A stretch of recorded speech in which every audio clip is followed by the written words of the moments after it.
La panique a éclaté ce jeudi 18 septembre à la Seine-sur-Mer, dans le Var. Un homme armé d'une machette a tenté d'agresser des enfants devant l'école Pierre Semard. Alerté rapidement, la police est intervenue. Premier recours, le pistolet à impulsion électrique sans effet. Face au danger immédiat, les policiers ont dû utiliser leur arme de service. L'assaillant a été touché aux jambes, mais a succombé à ses blessures 1 heure plus tard. Heureusement, aucun enfant ni policier n'a été grièvement blessé. Une enquête est en cours pour comprendre ses motivations.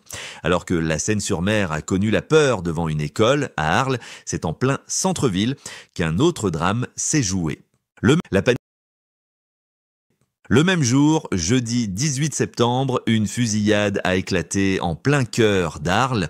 Vers 12h30, des coups de feu ont retenti près du kiosque à musique et du théâtre municipal.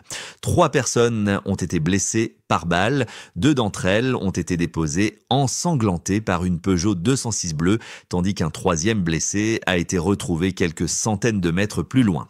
Fait troublant, cette fusillade a eu lieu alors qu'une manifestation syndicale mobilisait déjà les forces de l'ordre dans le centre-ville. 3 suspects sont activement recherchés. De la violence armée, passons maintenant à un autre type de menace, celle du harcèlement qui a visé un serrurier à Paris. Le 11 septembre dernier, un serrurier parisien est appelé pour une simple porte claquée. Sur place, il découvre qu'un confrère réclame 800 € pour ouvrir la porte. Lui, de son côté, réussit en 3 secondes avec sa radio sans casse. Il filme la scène, dénonce la pratique et publie la vidéo sur TikTok. Résultat, un torrent de menaces. On va brûler ta maison, faire du mal à ta famille, lui envoient certains internautes. Sa fiche Google est aussi envahie de faux avis négatifs.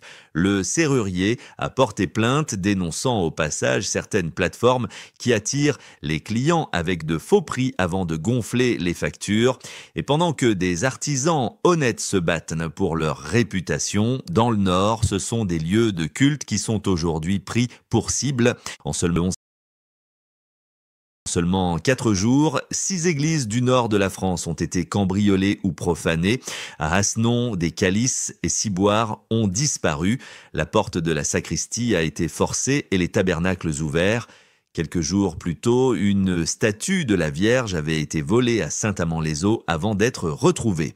D'autres vols ont touché Marouaille, Flines-les-Raches, Clairfayt et Honhergy.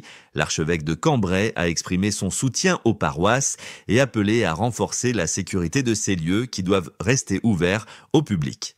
Attaque à la machette, fusillade, menaces, profanation. Ces événements nous rappellent que l'insécurité peut frapper partout, devant une école, en plein centre-ville, chez un artisan ou même dans un lieu de culte. Restons vigilants, solidaires et continuons d'analyser ensemble l'actualité pour mieux nous protéger. C'était les gardiens du quotidien. Merci de nous suivre et n'oubliez pas de liker, commenter et vous abonner pour ne rien manquer. Merci à tous de nous avoir suivis. On se retrouve demain pour de nouvelles actualités. D'ici là, restez vigilants et surtout, n'hésitez pas à partager vos expériences ou vos conseils en commentaire. Votre témoignage peut aider d'autres personnes à éviter le pire. Abonnez-vous à la chaîne et rejoignez la communauté des gardiens du quotidien pour ne rien manquer des prochaines alertes, faits divers et conseils de sécurité. Parce que prévenir, c'est déjà agir.